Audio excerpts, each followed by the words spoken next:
उम्र अनुभव देती है, लेकिन बहादुरी और साहस उम्र के बंधन से परे है।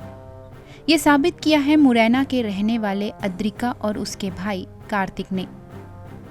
10 साल की उम्र में जब बच्चे खेलने कूदने में मस्त रहते हैं, उस समय अद्रिका और कार्तिक ने लोगों का दर्द महसूस किया। इन्होंने समाज सेवा और साहस की वो मिसाल पेश की जिसके लिए 2019 में राष्ट्रपति ने उन्हें सम्मानित किया। उन्हें बहादुरी और समाज सेवा के लिए नेशनल चिल्ड्रन अवार्ड से नवाजा गया। वो 2 अप्रैल 2018 का दिन था। ग्वालियर चंबल अंचल में दलित आंदोलन की हिंसा भड़क रही थी। मुरैना जिले में भी हिंसा और दहशत का माहौल था। डर के मारे लोग घरों में कैद थे। उपद्रवियों की भीड़ जहां तहां हिंसा और मार काट मचाने को उतारू थी। कई जगहों पर पथराव हो रहा था। आंदोलनकारियों ने रेल की पटरियों पर कब्जा कर लिया था। कई ट्रेनें रेलवे स्टेशन पर खड़ी हो गईं। इन ट्रेनों में हजारों लोग फंस गए। हजारों यात्री भूख प्यास से बेहाल थे। 10 साल की अद्रिका और उसका भाई कार्तिक अपने घर टीवी पर ये सब देख सुन रहे थे। इनका घर स्टेशन के ठीक सामने था। बहन अद्रिका ने भाई कार्तिक से कहा कि हमें कुछ करना चाहिए। ट्रेन में फंसे लोग भूख प्यास से तड़प रहे हैं।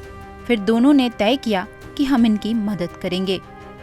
दोनों भाई बहन ने घर से ही खाने पीने का सामान इकट्ठा किया, एक थैले में सामान भरा और माता पिता को बताए बिना चल पड़े पटरियों की तरफ।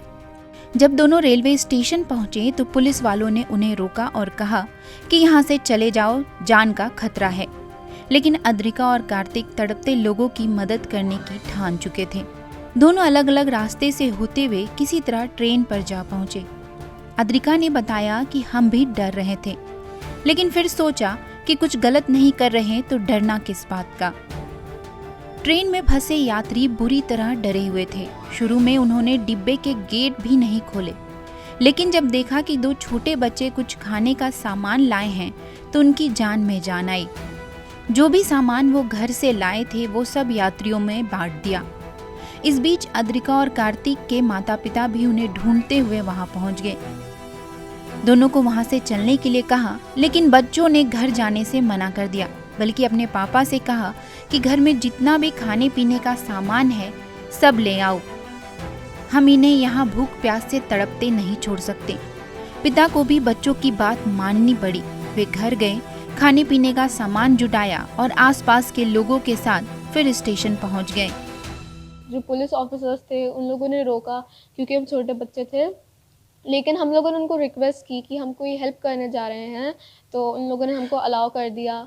और फिर हम लोग वहाँ पे पहुँचते हैं और देखा कि जो पैसेंजर्स हैं वो बहुत ज़्यादा डरे हुए हैं और वो विंडोज़ तक खोलने को तैयार नहीं थे। लेकिन फिर उन्होंने थोड़ा थोड़ा करके खोला और हमसे जो सामान था वो लिया खाने पीने का। फिर जब उनको हम पे ट्रस्ट हो गया, फिर उन्होंने अपने दरवाजे खोले और फिर हम लोगों ने अंदर जाके सारा खाना डिस्ट्रीब्यूट किया। मेडिकल हेल्प थी, मेडिकल हेल्प भी प्रोवाइड करी, पानी भी दिया जो कि उनके पास कुछ नहीं था। और साथ में न्यूज़ भी चल रही थी कि है ना उनकी पूरी खाने की जो ट्रंक है वो खाली हो गई है और वो भूखे हैं कितने टाइम से, क्योंकि ट्रेन रुकी पड़ी है, पटरी टूटी हुई है। तो उसने मुझसे कहा कि चलो हम चलते हैं, कुछ कोशिश करते हैं कि शायद हमसे कुछ मदद हो जाए, किसी अनजाने में हम मदद कर दें। तो हमारी जैसे कि जॉइंट फैमिली है, तो हमने पूरा सामान जो होता है, packets, tetra packets, first aid kits, water bottles और जो खाने की रोटी पूड़ियाँ बनती हैं, सब्जी, इन सबको हमने इकट्ठा करके बैग में रख के गए थे। और जो दंगे हो रहे थे तो उनके बीच हम पुलिस के बीच से निकल के और फिर ट्रेन में और फिर उनको सामान दिया था। शुरुआत में वो गेट नहीं खोल रहे थे क्योंकि उनको डर था कि कहीं कोई दंगा वाला भी नहीं आ रहा साथ में। अद्रिका और कार्तिक के पिता अक्षत गोयल ने बताया कि वो दिन हम कभी नहीं भूल सकते। बिना बताए दोनों बच्चे स्टेशन चले गए। आसपास के लोगों ने हमें बताया कि आपके बच्चे स्टेशन की तरफ गए हैं। फिर हम भी स्टेशन की ओर भागे। हमने देखा कि दोनों बच्चे अलग अलग डिब्बों में यात्रियों को खाने पीने का सामान दे रहे हैं। मैंने कहा कि अब घर चलो, तो अद्रिका और कार्तिक ने आने से मना कर दिया। उन्होंने कहा कि पापा घर में खाने पीने का जो भी सामान है सब ले आओ। फिर हमें भी लगा कि दोनों बच्चे नेक काम कर रहे हैं तो इनका साथ देना चाहिए। आंदोलन की आग ठंडी हुई तो लोगों को अद्रिका और उसके भाई कार्तिक के बारे में पता चला। अलाउ करने पे इन्होंने जब वहाँ पे ये जो काम किया था, काम करने के बाद में मेरे पास प्रशासन के ही आदमियों को कई लोग भागे-भागे आए थे कि तुम्हारे बच्चे स्टेशन पे ऐसी कंडीशन में देखे गए हैं। मैं जल्दी भाग कर गया तो वहाँ पे देखा था कि एक बच्चा एक ट्रेन की बोगी में कर रहा है, दूसरा बच्चा उसी ट्रेन की दूसरी बोगी में है। तो फिर कैसे भी करके इनको जब मैंने डाँट लगाई कि बिना कहे कैसे आ गए, आना था तो हमारे साथ आना था, तो इन्होंने ये वाली चीज़ बोली कि नहीं पापा हमें नहीं पता, आप और सामान लेके आइए। और सामान लेके आने के बाद में जब दुकानें वगैरह सब बंद थी तो गोडाउन वगैरह से हमने संतरे की पेटी, केले वगैरह ये जो भी चीज़ होती हैं, पानी के पाउच वगैरह ये सब कलेक्ट करे। इनकी चूँकि इच्छा थी, बच्चों को मैंने कभी भी डिमोटिवेट शुरू से ही नहीं किया। देश भर में उनके साहस और सेवा भाव की चर्चा होने लगी। कई जगहों पर लोगों ने उनका सम्मान किया। धीरे धीरे उनकी चर्चा राष्ट्रपति भवन तक पहुंची। 24 जनवरी 2019 को उन्हें राष्ट्रपति भवन में समाज सेवा के लिए राष्ट्रीय बाल पुरस्कार से सम्मानित किया गया। 26 जनवरी को उन्हें विशेष परेड में भी शामिल किया गया।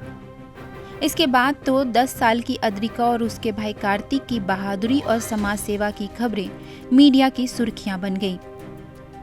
मुख्यमंत्री, रक्षा मंत्री और यहाँ तक कि बॉलीवुड के कई फिल्मी कलाकार भाई बहन को सम्मानित कर चुके हैं। National book of world record में भी इनका नाम आ चुका है। अद्रिका की चर्चा 7 समंदर पार भी हो रही है। उन्हें लंदन में राजकुमारी डायना की स्मृति में standing for hero from India के सम्मान से नवाजा गया है।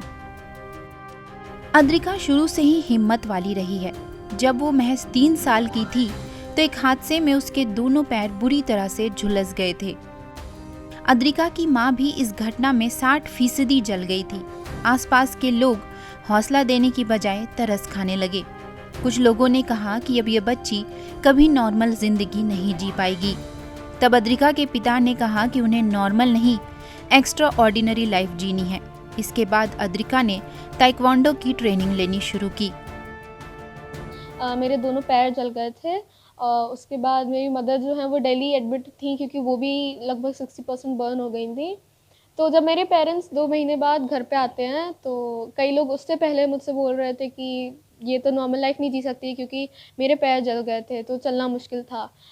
लेकिन फिर उसके बाद मैंने जब मम्मी पापा से पूछा कि नॉर्मल लाइफ क्या होती है तो पापा ने बताया कि सही कह रहे हैं वो, नॉर्मल लाइफ नहीं जीना है अब हमको एक्स्ट्रा नॉर्मल लाइफ जीनी है, एक्स्ट्रा ऑर्डिनरी लाइफ जीनी है।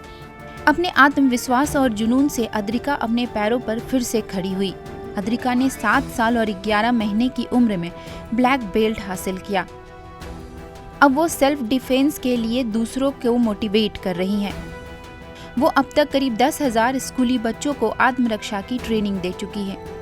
अद्रिका को बेटी बचाओ बेटी पढ़ाओ अभियान का ब्रांड एम्बेसडर भी बनाया गया है। अद्रिका की कामयाबी और भी स्पेशल हो जाती है क्योंकि वो ऐसे शहर और अंचल से आती है जहां लड़कियों के प्रति लोगों की सोच काफी संकुचित है। ऐसे में अद्रिका की इच्छा शक्ति और मजबूत इरादे अंचल की लड़कियों को प्रेरित करते हैं। अनिल गौर, ईटीवी भारत, ग्वालियर।